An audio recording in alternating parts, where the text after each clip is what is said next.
Fruits ಎಲ್ಲ okay ಅಮ್ಮ, but ನಾನು ಹೂವೆಲ್ಲ ಮುಡಿಯೋದೇ ಇಲ್ವಲ್ಲ. ಮುತ್ತೈದೆಯಾಗಿ ನೀ ಹೀಗೆಲ್ಲ ಮಾತಾಡಬಾರ್ದು. ಹೆಣ್ಮಕ್ಳು ಹೂ ಮುಡ್ಕೊಳ್ಳೋದು, ಅರಿಶಿನ ಕುಂಕುಮ ಇಟ್ಕೊಳ್ಳೋದು, ಬಳೆ ತೊಟ್ಕೊಳ್ಳೋದು ಅಲಂಕಾರಕ್ಕಲ್ಲ, ಗಂಡನ ಶ್ರೇಯಸ್ಗೋಸ್ಕರ. ರವಿ ಚೆನ್ನಾಗಿರ್ಬೇಕು ತಾನೆ? 100% ಅಮ್ಮ, ಅದ್ರಲ್ಲಿ ಯಾವ ಡೌಟೂ ಇಲ್ಲ. ಮತ್ತೆ ಬೇಡ ಅಂತೀಯಾ? ಅಳ್ದು ತೂಗಿ ತೂಕಕ್ಕೆ ಹಾಕಿದ್ರು ನಿಮ್ ಮಾತು ಯಾವ ವಸ್ತುಗೂ ಸರಿಸಾಟಿ ಇಲ್ಲ. ದೊಡ್ಡ ಮನುಷ್ಯರು ನೀವು ಅಲ್ವಾ? ಅಯ್ಯೋ ಶ್ರುತಿ, ಯಾಕಮ್ಮ ಇಷ್ಟು ಭಾರ ಎಲ್ಲ ಎತ್ಕೊಂಡಿದ್ಯಾ? ಯಮೀನಾ ನೋಡ್ತಾ ನಿಂತಿದ್ಯಾ? ಈಸ್ಕೋಬಾರ್ದ ಮಗು ಹತ್ರ?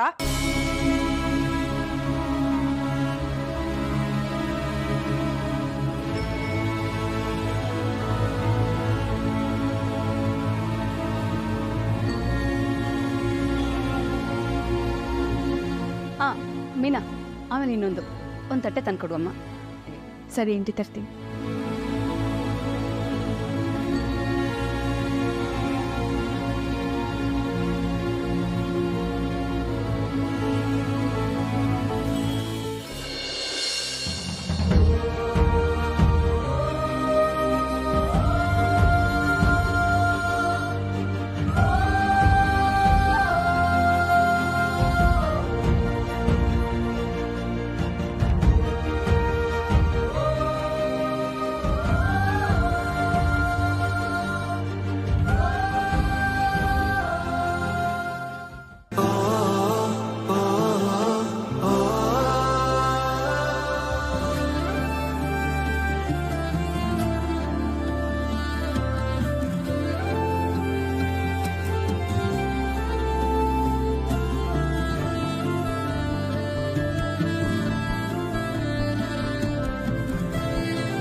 ಏನೇ ಮಾಡ್ತಿದ್ಯಾ? ಹೋಗಿ ಕಾಫಿ ಮಾಡ್ಕೊಂಡ್ ಹೋಗು. ನಂಗೆ ಬೇಡ. ಅಯ್ಯೋ ನನಗ್ ಬೇಕು ಶೀಲಾ ಅವ್ರೆ, ಗಂಟ್ಲು ತುಂಬಾ ಒಣಗೋಗಿದೆ. ಹೋಗಿ ಮಾಡ್ಕೊಂಬ ಹೋಗು.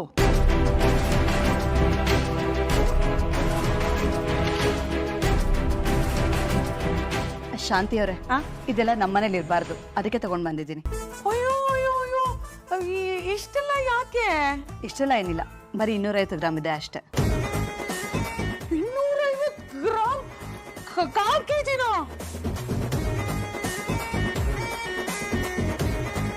ಇನ್ನು ಅರ್ಧ kg ಚಿನ್ನ ಇದೆ, ಆದಷ್ಟು ಬೇಗ ತಂದ್ಕೊಡ್ತೀನಿ. ತಗೊಳ್ಳಿ. ಅಯ್ಯೋ ಅದು ಒಂದು ನಿಮಿಷ.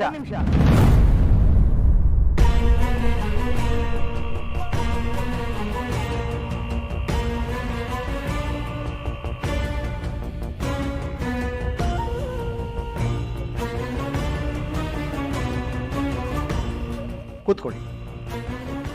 ಕೂತ್ಕೊಳ್ಳಿ. ಏನ್ರಮ್ಮ ಇದು? ಶ್ರುತಿ ಮದ್ವೆನ ಜೋರಾಗಿ ಮಾಡ್ಬೇಕಿತ್ತು. ಆಗ ಈ ಉಡ್ವೆನೆಲ್ಲ ಶ್ರುತಿ ಮೈ ಮೇಲೆ ಹಾಕಿ ಖುಷಿ ಪಡ್ಬೇಕಿತ್ತು, ಆದರೆ ಆಗ್ಲಿಲ್ಲ. ಇದೆಲ್ಲ ಅವಳದೆ ಅಲ್ವಾ, ಅದಕ್ಕೆ ಕೊಟ್ಟೋಗೋಣ ಅಂತ ಬಂದೆ. ಅದೇ ಕಾಫಿ. ಅಯ್ಯೋ ಇದನ್ನ ತಗೊಂಡೋಗಲ್ ಬರೀ. ನೀ ಮುಖ್ಯವಾಗಿ ಮಾತಾಡ್ತಿಲ್ವಾ? ಕಾಫಿ ಅಂತ ಉಕ್ಕರ್ಸ್ಕೊಂಡ್ಬಿಟ್ಲು. ಹೋಗ ಅಡ್ಗೆ ಕೆಲಸ ನೋಡು, ಹೋಗು ಅಂದೆ. ಯಾಕೆ? ಮೀನಾಯಿ ಮನೆ ಮಗು, ನಾವೆಲ್ಲ ಮಾತಾಡ್ಬೇಕಾದ್ರೆ ಅವಳು ಇಲ್ಲಿ ಇರ್ತಾಳೆ, ಇರಬೇಕು. ಕಂದ, ನೀನ್ ಇಲ್ಲೇ ಇರಮ್ಮ.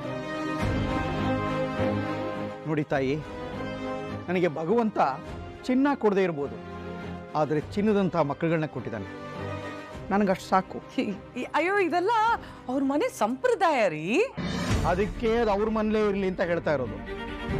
ನೋಡಿ ತಾಯಿ, ಮನುಷ್ಯನ ಮನುಷ್ಯರಿಂದನೇ ದೂರ ಮಾಡೋ ವಸ್ತುಗಳು ಎರಡು. ಒಂದು ನಾಲ್ಗೆ, ಇನ್ನೊಂದು ದುಡ್ಡು. ಈ ಮನೆಯಲ್ಲಿ ಅಹಂಕಾರ, ಆಡಂಬರ ಎರಡೂ ಇರಬಾರ್ದು ಅನ್ನೋದೇ ನನ್ನ ಆಸೆ. ಅದನ್ನೂ ಮೀರಿ ರವಿ ಶ್ರುತಿನ ಮದುವೆ ಆಗಿದ್ದೆ ನಮ್ಮಿಂದ. ನಮಗ್ ಬೇಕಾಗಿರೋದೇ ನಿಮ್ಮನೆ ಆಸ್ತಿ ಐಶ್ವರ್ಯ ಅಂತ ಪಾಪ ನಿಮ್ಮ ಯಜಮಾನರು ಹೇಳ್ಬಿಟ್ಟಿದ್ದಾರೆ. ಈಗ ನಾವು ಈ ಒಡವೆಗಳನ್ನ ತಗೊಂಡ್ರೆ ಅದು ನಿಜ ಆಗ್ಬಿಡಲ್ವಾ ತಾಯಿ? ಇಲ್ಲ ಬೀಗ್ರೆ, ಇದನ್ನ ಕೊಟ್ಕಲ್ಸಿದ್ದು ಅವರೇ. ಇದರಲ್ಲಿ ಆಚಾರ ಇದೆಯಾ ಹೊರತು ಅಪಚಾರ ಇಲ್ಲ. ನಮ್ಗಿರೋಳು ಒಬ್ಳೇ ಮಗಳು. ಪ್ರತಿ ತಂದೆ ತಾಯಿನೂ ಅವ್ರ ಮಗಳನ್ನ ದೇವತೆ ಥರ ಬೆಳೆಸಿರ್ತಾರೆ. ದೇವತೆಗೆ ಅಲಂಕಾರ ಮಾಡೋದು ಆಡಂಬರನೂ ಅಲ್ಲ, ಅಹಂಕಾರನೂ ಅಲ್ಲ, ಆತ್ಮತೃಪ್ತಿ ಅಷ್ಟೆ. ನಮ್ಮ ಸಂತೋಷಕ್ಕೋಸ್ಕರ ಇದನ್ನ ತಗೊಳ್ಳೇಬೇಕು.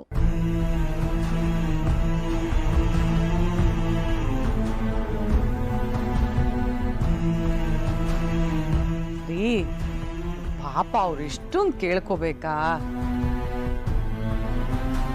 ಆಯ್ತಮ್ಮ, ನಮಗೇನು ಪೂರ್ಣ ಸಂತೋಷ ಇಲ್ಲದಿದ್ರೂ ನಿಮ್ಮ ಆತ್ಮತೃಪ್ತಿಗೆ ನಾ ಅಡ್ಡ ಬರಲ್ಲ. ಕೊಡಿ ತಾಯಿ. ಕೊಡಿ ಕೊಡಿ ಕೊಡಿ. ಒಂದು ನಿಮಿಷ. ರವಿ, ಶ್ರುತಿ, ಎದ್ದು ನಿಂತ್ಕೊಳ್ಳಿ.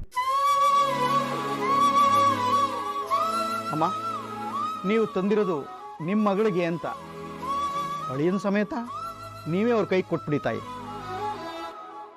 ನಾವು ಯಾರೂ ನೀವು ತಂದು ವಸ್ತುಗಳನ್ನ ಮುಟ್ಟಲ್ಲ, ಸರಿನಾ ತಾಯಿ?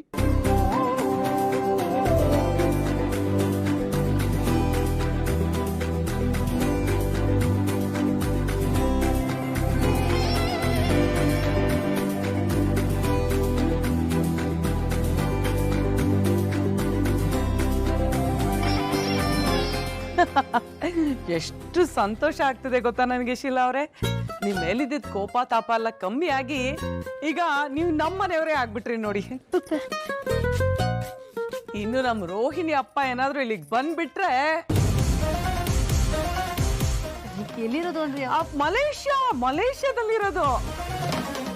ಅವ್ರೇನಾದ್ರೂ ಇಲ್ಲಿಗೆ ಬಂದ್ರೆ ನಮ್ ರೋಹಿಣಿಗೆ 2 kg ಚಿನ್ನ ಕೊಡ್ತಾರಲ್ವೇನಮ್ಮ? ಅಯ್ಯೋ, ದುಡ್ಡು ಅಷ್ಟೇ. ಎಮರ್ಜೆನ್ಸಿ 17 ಲಕ್ಷ ಕಳಿಸಿ ಅಂದ ತಕ್ಷಣ ಪಟ್ಟಂತ ಕಳಿಸ್ಬಿಡೋದು ಅವ್ರಪ್ಪ. ಅಂತ ಸಮಯದಲ್ಲಿ ನಮ್ಮಿಂದನೂ ಮೋಸ ಆಗಲ್ಲ ಅಮ್ಮ. ನನ್ನ ಮಗಳಿರೋ ಮನೆ ಯಾವಾಗ್ಲೂ ಚೆನ್ನಾಗಿರ್ಬೇಕು. ಹಾ, ಹೌದಲ್ವಾ? ಅಂದಹಾಗೆ ಮೀನಾ ಅವ್ರ ಮನೆಯವರೆಲ್ಲ ಹೇಗೆ? ಅವರು ಅಷ್ಟೇ ಕೋಟ್ಯಾಧೀಶ್ವರರು.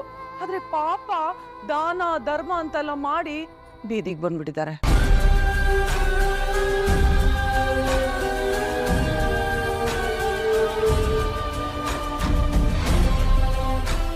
ಈಗ ಚೆಂಡುವ, ಕನಕಾಂಬರ, ಮಲ್ಲಿಗೆ ಅಂತ ಮಾರ್ಕೊಂಡು ಜೀವನ ಮಾಡ್ತಿದ್ದಾರೆ.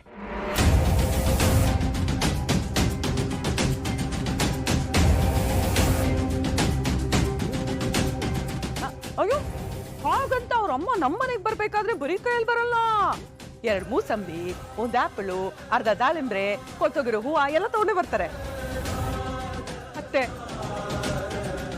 ನಮ್ ಬಗ್ಗೆ ಯಾಕೆ ನಿಮ್ಗೆ ಇಷ್ಟೊಂದು ತಾತ್ಸಾರ? ಏನೇ ಶಾಂತಿ ನಿನ್ನ ಗೋಡು? ಅಯ್ಯೋ, ಇಲ್ದೇ ಇರೋದೇನಾದ್ರು ಹೇಳಿದ್ನ ನಾನು? ಹೇಳ ಮರುವೇಣಿ. ಇವರು ನಮ್ ಬೀಗ್ರು, ಇವ್ರಿಗೆಲ್ಲ ವಿಷಯ ಗೊತ್ತಿರ್ಬೇಕು ತಾನೆ. ನೋಡಿ ಬೀಗ್ರೆ, ದೇವಸ್ಥಾನದ ಹತ್ರ ಕಬ್ಬಿನ ಹಾಲು ಹೂವು ಅಂತ ಮಾರ್ಕೊಂಡಿದ್ರು. ಅಯ್ಯೋ ಪಾಪ ಅಂತ ನೋಡಿ ನಮ್ಮ ಯಜಮಾನ್ರೆ ನನ್ನ ಮಗನ ಕೈಗೆ ತಂದಿಟ್ಬಿಟ್ರು.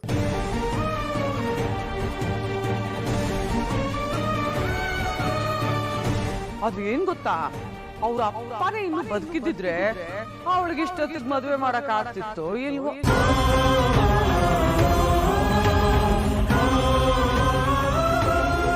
ಅಷ್ಟು ಅನುಕೂಲಸ್ಥರು, ಅಷ್ಟು ದೊಡ್ಡ ಯೋಗ್ಯತೆ ಇತ್ತು ಅವ್ರ ಅಪ್ಪಂಗೆ. ಮನುಷ್ಯರ ಜಾತಿಗೆ ಹುಟ್ಟಿದ್ದಲ್ಲ ಕಣೆ ನೀನು. ಹೌದು, ರಾಕ್ಷಸರ ವಂಶಕ್ಕೆ ಹುಟ್ಟಿದವಳ್ಳಿ. ಆಮೇಲೆ ಏನ್ ಗೊತ್ತಾ, ಕೈಕಾಲು ತೊಳ್ಕೊಳ್ಳಿ, ತಿಂಡಿ ಗಿಂಡಿ ತಿಂಡಿ. ಬನ್ನಿ ಬನ್ನಿ ಬನ್ನಿ ಬನ್ನಿ, ಮನೆಗೆ ಬಂದಿದ್ದೀರಾ ನೀವು, ಇದನ್ನೆಲ್ಲ ತಂದಿದ್ದೀರಾ. ಬನ್ನಿ, ಬಾಯಿ ಸಿಹಿ ಮಾಡ್ಕೊಳ್ಳಿ. ನಾನೇ ನನ್ನ ಕೈಯಾರ ಕೇಸರಿ ಬಾತ್ ಮಾಡಿದ್ದೀನಿ. ನಂದೆಲ್ಲ ಆಯ್ತು. ಹಂಗೆ ಹೇಳಿದ್ರೆ ಹೆಂಗೆ? ನಾನು ಕಷ್ಟಪಟ್ಟು ಮಾಡಿದ್ದೀನಿ, ಸ್ವಲ್ಪನಾದ್ರೂ ತಿನ್ಬೇಕಲ್ವ? ಬನ್ನಿ ಬನ್ನಿ.